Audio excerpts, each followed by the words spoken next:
Və o ki qaldı Neftçi ətrafında baş verənlərə. Sözün açığı mən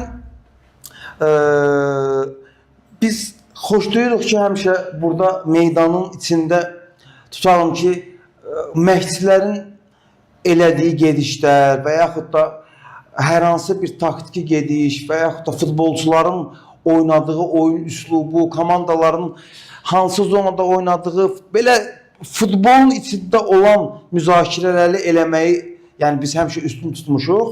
Amma çox təəssüf ki, son zamanlar həm Neftçi ilə Sabah oyununda, həm də digər oyunlarda baş verənlər artıq çempionatın sonlarına yaxınlaşırıq və istər-istəməz, məsəl üçün çempionatın əvvəlində göz yumulan bəzi məsələlər artıq çempionatın axırında birbaşa Avrokubok şansları və yaxud da düşməklə bağlı problemlər yaşandığı üçün, yəni daha geniş müzakirə olunur və inandırım sizi, burada önəmli məsələlərdən biri odur ki, niyə görə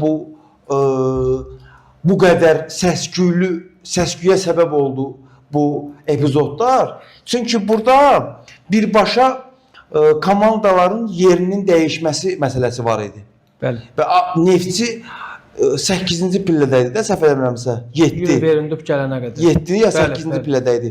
Yəni komanda 8-ci pillədən artıq özünü Avrokubok zonasına atmaq durumuna gətirib çıxardıb və təbii ki, bu oyunda baş verən hadisələr, yəni və komandalardan biri Neftçi olduğu üçün əlbəttə ki, bu müzakirələrə səbəb olacaqdı ki, də oldu.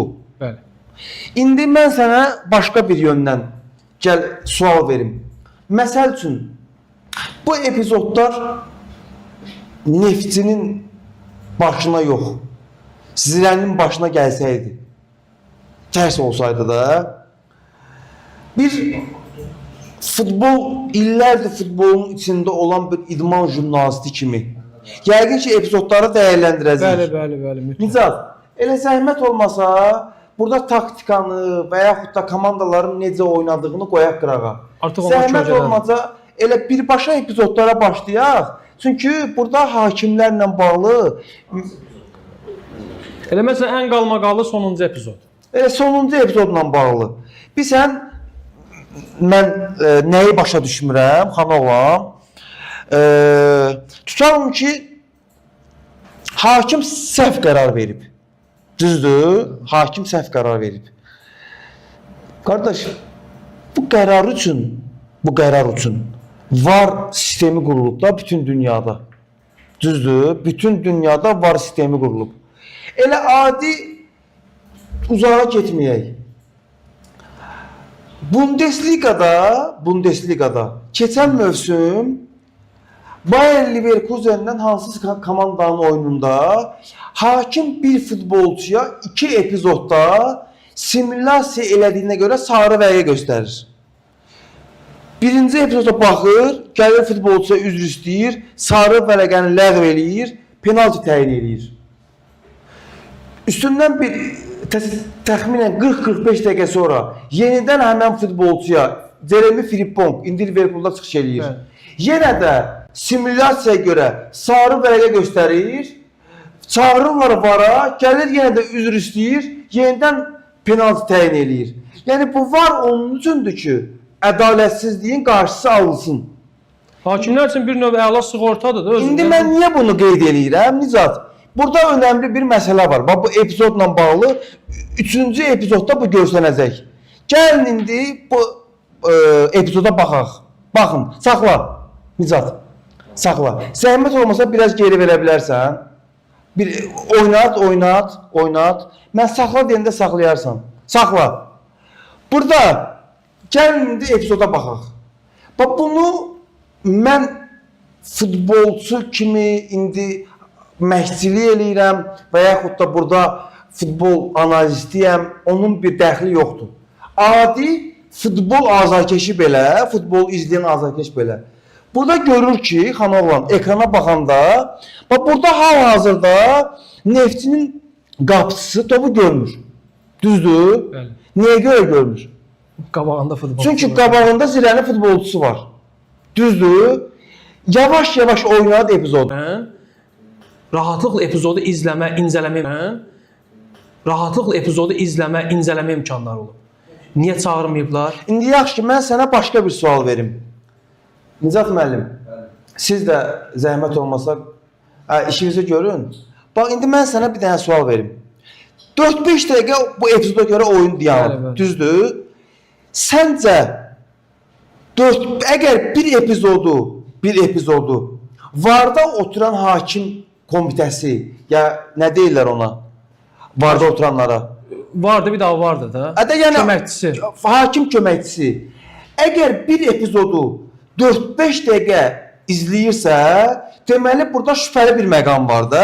Əgər şübhəli məqam olmasaydı, maksimum 1 dəqiqə bəs eləyərdi. Deyərdin ki, İnqilab oynat, problem yoxdur. Yəni epizod normaldır. Əslində onlar o 4-5 dəqiqə fasilə sadəcə davadalaş düşür deyə o fasilə var. VAR-a baxmaq üçün deyil o fasilə. Hə, davadalaş düşdüyünə görə. Mən deyirəm ki, ümumiyyətlə VAR-a çağırılmır bu. Və həmin 4-5 dəqiqə davadalaş olur. Hər halda VAR-daşlar oturub baxmalıdır ki, bu dava niyə düşdü? Bir baxaq epizoda təkrar. Burada nə problem var? Bəlkə aralarındakı o kommunikasiya kəsilib onu açıqlamaq istəməyiblər. Burada məsələ ondadır ki, bir dənə bir şey bildirmək istəyirəm. Orada Rəşad Sadıqovun açıqlamasını eşitmisinizsə, orada deyir ki, orada davadalaş 5 dəqiqə vaxt gedirdi. Mən düşündüm ki, nəyə görə baş verir? Hakimdən soruşdum, dedi yox.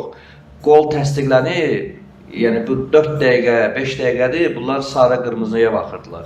Yəni orada 1 dəqiqə VAR-a baxılıb ya baxılmır. Yox, ümumiyyətlə VAR-a baxılmaq deyəndə ki, çağırılmayıb bax VAR-a. VAR-ı da qoyduq bir kənara. Yəni burada tutaq ki, İnqilab Məmmədovun günahı yoxdur. Məsələ ondadır ki, epizodun əvvəlində də qayda pozuntusu var Abbaqara qarşı. Silvanın Abbaqara qarşı qayda pozuntusu var mərkəz xəttində. İnqilab Məmmədov onu niyə görmədi? VAR ona niyə baxmadı? Bir qol epizodunun hücumunun əvvəlində 2 qayda pozuntusu var. Bir Juan Renato açıq-aşkar burada görünür ki, bax, futbolçunun qapçının qabağını kəsir. Yəni bunu belə bir epizodlar çox olub özdə futbolda. Hətta hansısa dünya səviyyəli ya Çempionlar Liqası idi və yaxud da dünya çempionatı idi, səhv eləmirəmsə. Hətta təsəvvür elə Juan Renato'nun durduğu yerdən bir 2 metr kənara futbolçu durmuşdu. Hətta qapıçının görüş alanda da değildi də. Ona belə ofsayt qaldırmışdılar. Onun bənzər epizodu var. Nizat onu biz verə bilsək verərik. 2020-21 mövsümüdür, səhv etmirəmsə, yoxsa 22-23 mövsümündə Sabah Neftçi oyununda Honda qol vurur, Neftçinin oyunçusu və Emboc pozur orada ofsayt. Amma heç bir müdaxilə eləmir. Qapının dirəyi tərəfdə dayanıbdı. Nə qapıçı ilə bir təması var, qapıçının bucağını kəsir, görmə bucağını, heç bir müdaxilə eləmir. Sadəcə kənarda dayanıb. VAR-ın olmadığı dönəmdə, düşün, VAR-ın olmadığı dönəmdə Neftçinin həmin qolu sayılmır. İndi bir qədər sonra Nizat onu ekrana verir, maraqlısı odur. Onda VAR yox idi. İndi VAR var, Neftçinin haqqı tapdanır.